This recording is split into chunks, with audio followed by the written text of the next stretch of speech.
Okay, Jayadeva station ಏನಿದೆ ಅಲ್ಲಿ ಈ ಹೇಗೆ ಇದೆ, ಅದು ಹೇಗೆ ಹೊರಗೆ ಹೋಗೋದು ಆ್ಯಂಡ್ ಯಾಕೆ ಅತಿ ದೊಡ್ಡದು, ಏಷ್ಯಾದಲ್ಲೇ ಅತಿ ದೊಡ್ಡದು ಅಂತ ಇದ್ದಾರೆ. ಸೊ ಅದನ್ನೆಲ್ಲ ಎಕ್ಸ್ಪ್ಲೇನ್ ಮಾಡ್ತಾ ಇದ್ದಾರೆ DCM DK ಶಿವಕುಮಾರ್ ಉಪಮುಖ್ಯಮಂತ್ರಿಗಳು ಜಯದೇವ ಸ್ಟೇಷನ್ ಹತ್ರ. ಅಂದರೆ ಅದರ ಒಂದು ಮಾದರಿಯಲ್ಲಿ ಜಯದೇವ ಸ್ಟೇಷನ್ನ ಮಾದರಿಯನ್ನು ಇಟ್ಕೊಂಡಿದ್ದಾರೆ ನೋಡಿ, ಅಲ್ಲಿ ಗಮನಿಸ್ತಾ ಇದ್ದೀರಿ. ನಿಮಗೆ ನಾಳೆ ಒಂದು ರೌಂಡ್ ಹೋಗಿ ಬನ್ನಿರಿ ನೀವು ಫ್ರೀ ಆದಾಗ, ಅಥವಾ ನಾಳೆನೋ ನಾಡೋದು, ಅವಾಗ ನಮಗೆ ಗೊತ್ತಾಗುತ್ತೆ. ಇವತ್ತು ಮೋದಿ ಓಡಾಡಿರೋ ಜಾಗದಲ್ಲಿ ಇನ್ನು ಮುಂದಕ್ಕೆ ನಾವು ಓಡಾಡ್ತೀವಲ್ವಾ, ಹೇಗೆ ಏನು ಎತ್ತ ಅಂತ. ನೋಡಿ, ಅವರು ಸ್ಕ್ಯಾನರ್ ಮುಖಾಂತರ QR ಕೋಡನ್ನು ಸ್ಕ್ಯಾನ್ ಮಾಡಿಕೊಂಡು, ಅದು ಅಂದರೆ ನಾವು ಕಾಯಿನ್ ಹಾಕ್ತೀವಿ, ಅವರು ಆ ರೀತಿ ಸ್ಕ್ಯಾನ್ ಮಾಡ್ಕೊಂಡು ಹೋಗಿದ್ದಾರೆ. ಓಕೆ, ಈ ಜಯದೇವ ಮೆಟ್ರೋ ಸ್ಟೇಷನ್ನ ಒಂದು 6 ವಿಶೇಷತೆಗಳನ್ನು ನಿಮ್ಮ ಮುಂದೆ ಹಂಚ್ಕೊಳ್ತೀವಿ. ಬೆಳಗ್ಗೆಯೂ ಕೂಡ 10 ಗಂಟೆ ನ್ಯೂಸ್ನಲ್ಲಿ ನಾವು ಹೇಳಿದ್ವಿ. ನೋಡಿದ್ದು ಮೊದಲ ಹಂತದಲ್ಲಿ ಡೈರಿ ಸರ್ಕಲ್ನಿಂದ ಬನ್ನೇರುಘಟ್ಟದವರೆಗೂ ಅಂಡರ್ ಪಾಸ್ ರಸ್ತೆ ಇದೆ. ಎರಡನೇ ಹಂತದಲ್ಲಿ ಅಂದರೆ 6 ಫೇಸಸ್ ಅಥವಾ 6 ವಿಶೇಷತೆಗಳನ್ನು ಹೊಂದಿದೆ ಇದು ಅಂತಿದ್ದಾರೆ. ಎರಡನೇ ಹಂತದಲ್ಲಿ ರಾಗಿಗುಡ್ಡದಿಂದ ಸೆಂಟ್ರಲ್ ಸಿಲ್ಕ್ ಬೋರ್ಡ್ವರೆಗೂ ಕೂಡ ಇರೋ ರಸ್ತೆ ಇದು. ಮೂರನೇ ಹಂತದಲ್ಲಿ ಡಬಲ್ ಡೆಕ್ಕರ್ ಫ್ಲೈಓವರ್ ಇದೆ. 4ನೇ ಹಂತದಲ್ಲಿ ಜಯದೇವ ಸರ್ಕಲ್ನಿಂದ ಸೆಂಟ್ರಲ್ ಸಿಲ್ಕ್ ಬೋರ್ಡ್ ತನಕ ಎಲಿವೇಟೆಡ್ ರಸ್ತೆ ಇದೆ. ಇದನ್ನೇ ಅವ್ರು ಒಂದು ಎಕ್ಸ್ಪ್ಲೇನ್ ಮಾಡ್ತಾ ಇದ್ದಿದ್ದು, ಜಯದೇವ ಸರ್ಕಲ್ನಿಂದ ಸೆಂಟ್ರಲ್ ಸಿಲ್ಕ್ ಬೋರ್ಡ್ ತನಕ ಎಲಿವೇಟೆಡ್ ರಸ್ತೆ ಹೇಗೆ ಸಾಗುತ್ತೆ ಅನ್ನೋದನ್ನು ಈಗೇನು ಗಮನಿಸ್ತಾ ಇದ್ದೀರಿ ಅದು. 5ನೇ ಹಂತ ಗೊಟ್ಗೆರೆಯಿಂದ ನಾಗವಾರದವರೆಗೂ ಪಿಂಕ್ ಮೆಟ್ರೋ ಲೈನ್. 6ನೇ ಹಂತದಲ್ಲಿ RV ರಸ್ತೆಯಿಂದ ಬೊಮ್ಮಸಂದ್ರದವರೆಗಿನ ಹಳದಿ ಮೆಟ್ರೋ ಲೈನ್. ಇಂಟರ್ಚೇಂಜ್ ಅಂದರೆ ಈಗ ನೋಡಿ, green line to purple line change ಮಾಡಬೇಕು ಅಂದರೆ ನಾವು ಸಾಮಾನ್ಯ ಮಂತ್ರಿ ಸ್ಕ್ವೇರ್ ಹತ್ರ ಬರ್ತಾ ಇದ್ವಿ ಅಲ್ವಾ, ಅಲ್ಲಿ ಮಲ್ಲೇಶ್ವರಂ ಮಂತ್ರಿ ಸ್ಕ್ವೇರ್ ಅಲ್ಲಿ ಚೇಂಜ್ ಮಾಡ್ಕೊಳ್ತಾ ಇದ್ವಿ. ಅದೇ ರೀತಿಯಾಗಿ ಈ ಜಯದೇವದ ಹತ್ರವೂ ಕೂಡ ಚೇಂಜ್ ಮಾಡ್ಕೊಳ್ಳೋಕೆ ಅವಕಾಶ ಇದೆ. ಇದು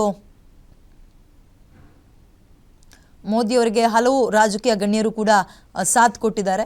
ಹಸಿರು ನಿಶಾನೆ ತೋರಿಸಿ ಯೆಲ್ಲೋ ಲೈನ್ ಮೂವ್ ಆಗಿದೆ. ನಾಳೆಯಿಂದ ನಮ್ಮೆಲ್ಲರಿಗೂ ಕೂಡ ಮುಕ್ತ ಸಂಚಾರಕ್ಕೆ ಅವಕಾಶ ಸಿಗುತ್ತೆ ಯೆಲ್ಲೋ ಲೈನ್ನಲ್ಲಿ. So finally the wait is over ಅನ್ನೋ ರೀತಿಯಲ್ಲಿ ಹಳದಿ ಮಾರ್ಗ ಉದ್ಘಾಟನೆ ಆಗಿದೆ. ಇಲ್ಲಿ ತನಕ 76 ಕಿಲೋಮೀಟರ್ ಇದ್ದಿದ್ದು ಮೆಟ್ರೋನ ವ್ಯಾಪ್ತಿ, ಅದು ಇನ್ನೂ ಹೆಚ್ಚಾಗಬೇಕು ಅಂತ ನಾವೆಲ್ಲರೂ ಕೂಡ ಆಶಯವನ್ನು ವ್ಯಕ್ತಪಡಿಸ್ತಾ ಇದ್ವಿ. ಯಾಕಂದರೆ ದುಡ್ಡು ಉಳಿತಾಯ ಮತ್ತು ಸಮಯ ಉಳಿತಾಯ ಮತ್ತು ತಲೆನೋವು ಉಳಿತಾಯ. ಯಾಕಂದರೆ ವಿಪರೀತ ಕಿರಿಕಿರಿ ಆಗ್ತಾಯಿತ್ತು ಟ್ರಾಫಿಕ್ನಲ್ಲಿ, ಅವೆಲ್ಲವೂ ಉಳಿತಾಯ ಆಗುತ್ತೆ ಈ ಮೆಟ್ರೋವಿನಿಂದ. ಆ್ಯಂಡ್ ಮೆಟ್ರೋ ಸಿಟಿ ಅಂತ ಕರೆಸ್ಕೊಳ್ಳುತ್ತೆ ನಮ್ಮ ಬೆಂಗಳೂರು ಕೂಡ. ಈ 76 ಕಿಲೋಮೀಟರ್ಗೆ ಈಗ ಮತ್ತೊಂದಷ್ಟು 19.25 ಕಿಲೋಮೀಟರ್ ಆ್ಯಡ್ ಆನ್ ಆಗ್ತಾ ಇದೆ. ಇನ್ನೊಂದಷ್ಟು ಜನ ಜಾಸ್ತಿ ಓಡಾಡ್ತಾರೆ. ಮೋರ್ ಡೀಟೇಲ್ಸ್ನ ಕಲೀಗ ಉಲ್ಲಾಸ್ ನೀಡ್ತಾರೆ. Ullas, finally the wait is over. ಮೋದಿಯವರು ಬಂದಿದ್ದು ಆಯಿತು, ಹಸಿರು ನಿಶಾನೆ ತೋರಿಸಿದ್ದು ಆಯಿತು. ಏನಾಗ್ತಾ ಇದೆ ಈ ಸಂದರ್ಭದಲ್ಲಿ, ಅಲ್ಲಿ ಎಕ್ಸ್ಪ್ಲೇನ್ ಮಾಡ್ಬೋದಾ ಉಲ್ಲಾಸ್? ವಿಜಯ, ರಾಗಿಗುಡ್ಡ ಮೆಟ್ರೋ ನಿಲ್ದಾಣದಲ್ಲಿ ಸ್ವತಃ ಮೋದಿನೇ ಟಿಕೆಟ್ ಅನ್ನ ಖರೀದಿ ಮಾಡಿ ಎಲೆಕ್ಟ್ರಾನಿಕ್ ಸಿಟಿಗೆ ಟಿಕೆಟ್ ಅನ್ನ ಖರೀದಿ ಮಾಡೋದ್ರ ಮೂಲಕ ಬೆಂಗಳೂರು ದಕ್ಷಿಣ ಭಾಗದ ಜನರ ಬಹುದಿನದ ಬೇಡಿಕೆ ಆಗಿದ್ದಂತಹ ಹಳದಿ ಬಣ್ಣದ ಮೆಟ್ರೋಗೆ ಚಾಲನೆಯನ್ನ ಕೊಡುವಂತ ಕೆಲಸವನ್ನ ಮಾಡಿದ್ದಾರೆ. ಎಲ್ಲೋ ಒಂದ್ ಕಡೆ ಈ ಒಂದು ಕಾಮಗಾರಿ 2023ರಲ್ಲೇನೆ ಪೂರ್ಣಗೊಂಡು ಕಾರ್ಯಾಚರಣೆ ಆಗ್ಬೇಕಾಗಿತ್ತು. ಆದ್ರೆ ಎಲ್ಲೋ ಒಂದಷ್ಟು ಕಾಮಗಾರಿ ವಿಳಂಬದಿಂದಾಗಿ ಅಥವಾ BMRCLಗೆ ಮೆಟ್ರೋ ಬರುವಂತದ್ದು ವಿಳಂಬ ಆಗಿರೋದ್ರಿಂದ ತಡ ಆಗಿದೆ. ಆದ್ರೂ ಕೂಡ ಬೆಂಗಳೂರು ಜನರಿಗೆ ಒಂದು ನೆಮ್ಮದಿ ಇದೆ. ಯಾಕೆಂತಂದ್ರೆ ನಾವು ಇಷ್ಟು ವರ್ಷ ಕಾದಿದ್ದಕ್ಕಾದ್ರೂ ನಮಗೆ ಈಗ ನೆಮ್ಮದಿ ಸಿಕ್ತು. ಯಾಕೆಂತಂದ್ರೆ ಜಯದೇವ ಈ ಭಾಗದ ಮೂಲಕ ಸೆಂಟ್ರಲ್ ಸಿಲ್ಕ್ ಬೋರ್ಡ್ ಎಲೆಕ್ಟ್ರಾನಿಕ್ ಸಿಟಿಗೆ ಹೋಗುವಂತರ ಸಂಖ್ಯೆ ಸಾಕಷ್ಟು ಇತ್ತು. ಡಬಲ್ ಡೆಕ್ಕರ್ ಫ್ಲೈಓವರ್ ಇದ್ರೂ ಕೂಡ ಈ ಭಾಗದಲ್ಲಿ ಹೆಚ್ಚು ಟ್ರಾಫಿಕ್ ಆಗ್ತಾ ಇತ್ತು. 1 ಕಿಲೋಮೀಟರ್ ಸಾಗ್ಬೇಕು ಅಂತಂದ್ರೂ ಗಂಟೆಗಟ್ಟಲೆ ಕಾಯುವಂತ ಒಂದು ಸ್ಥಿತಿ ನಿರ್ಮಾಣ ಆಗಿತ್ತು. ಆದ್ರೆ ಇನ್ನು ಮುಂದೆ ಆ ರೀತಿಯಾದಂತಹ ಸಮಸ್ಯೆ ಇರೋದಿಲ್ಲ.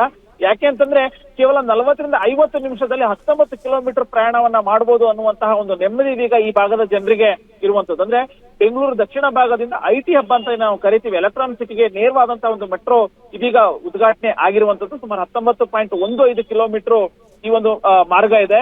ಇದರಲ್ಲಿ 16 ನಿಲ್ದಾಣಗಳು ಬರುತ್ತೆ.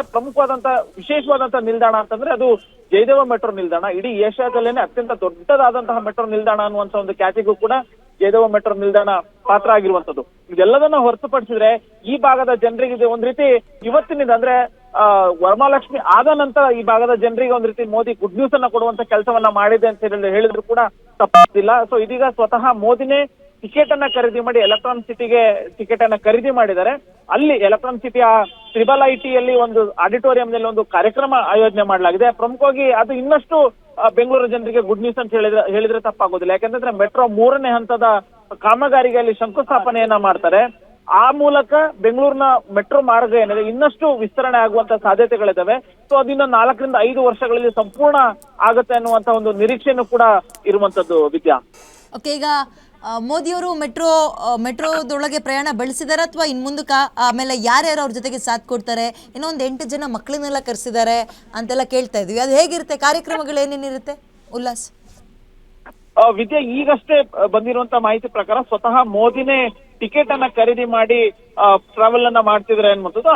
ಇದ್ರ ಜೊತೆಗೆ ಮತ್ತೊಂದಷ್ಟು ವಿಶೇಷತೆ ಏನು ಅಂತಂದ್ರೆ, ಈ ಬಾರಿ ಕೇವಲ ಪ್ರಧಾನಿಯಾಗಿರ್ಬೋದು, ಸಿಎಂ, ಡಿಸಿಎಂ, ರಾಜ್ಯಪಾಲರು ಅಷ್ಟೇ ಅಲ್ಲ, ಮೆಟ್ರೋ ಮೊದಲ ರೈಲೇನ್ ಹಳದಿ ಮಾರ್ಗ ಇದೆಯಲ್ಲ, ಅದರಲ್ಲಿ ಸುಮಾರು 117 ಜನ ಪ್ರಯಾಣವನ್ನ ಮಾಡ್ತಾರೆ. ರಾಗಿಗುಡ ಮೆಟ್ರೋ ನಿಲ್ದಾಣದಿಂದ ಎಲೆಕ್ಟ್ರಾನ್ ಸಿಟಿ ಮೆಟ್ರೋ ನಿಲ್ದಾಣದವರೆಗೆ ಸುಮಾರು 117 ಜನ ಪ್ರಯಾಣವನ್ನ ಮಾಡ್ತಾರೆ ಅನ್ನುವಂಥದ್ದು ಮಾಹಿತಿನೂ ಕೂಡ ಸಿಗ್ತಾ ಇರುವಂತದ್ದು. ನರೇಂದ್ರ ಮೋದಿ ಅವರ ಜೊತೆಗೆ 8 ಜನ ಮಕ್ಕಳು, 8 ಜನ ಮೆಟ್ರೋ ಉದ್ಯೋಗಿಗಳು ಕೂಡ ಟ್ರಾವೆಲ್ ಅನ್ನ ಮಾಡ್ತಾರೆ. ಆ 8 ಜನ ಮಕ್ಕಳು ಯಾರು ಅಂತ ಅದ್ರ ಜೊತೆಗೆ ಗವರ್ಮೆಂಟ್ ಹೈಸ್ಕೂಲ್ ನಿಂದ ಸುಮಾರು 16 ವಿದ್ಯಾರ್ಥಿಗಳು ಕೂಡ ಮೊದಲ ಬಾರಿಗೆ ಮೆಟ್ರೋದಲ್ಲಿ ಮೋದಿ ಅವರ ಜೊತೆಗೆ ಪ್ರಯಾಣವನ್ನ ಮಾಡ್ತಾರೆ. 8 ಜನ ಜನರಲ್ ಪಬ್ಲಿಕ್ಸ್ಗೆ ಇದೇ ಫಸ್ಟ್ ಟೈಮ್ ಮೆಟ್ರೋ ಇತಿಹಾಸದಲ್ಲಿ, ಅದರ ಪ್ರಧಾನಿ ಮೋದಿ ಅವರ ಜೊತೆಗೆ 8 ಜನ ಪಬ್ಲಿಕ್ಗೂ ಕೂಡ ಮೆಟ್ರೋದಲ್ಲಿ ಓಡಾಟವನ್ನ ಮಾಡ್ಲಿಕ್ಕೆ ಅವಕಾಶವನ್ನ ಮಾಡಲಾಗಿದೆ. ಇದ್ರ 117 ಜನರ ಪೈಕಿ ಮೋದಿ ಅವರ ಜೊತೆಗೆ ಮುಕ್ತವಾಗಿ ಮಾತಾಡ್ಲಿಕ್ಕೆ 30 ಜನರಿಗೆ ಅವಕಾಶವನ್ನ ಮಾಡಿಕೊಡ್ಲಾಗಿದೆ ಅನ್ನುವಂತ ಒಂದು ಮಾಹಿತಿನೂ ಕೂಡ ಸದ್ಯಕ್ಕೆ ಸಿಗ್ತಾ ಇರುವಂತದ್ದು ವಿದ್ಯಾ.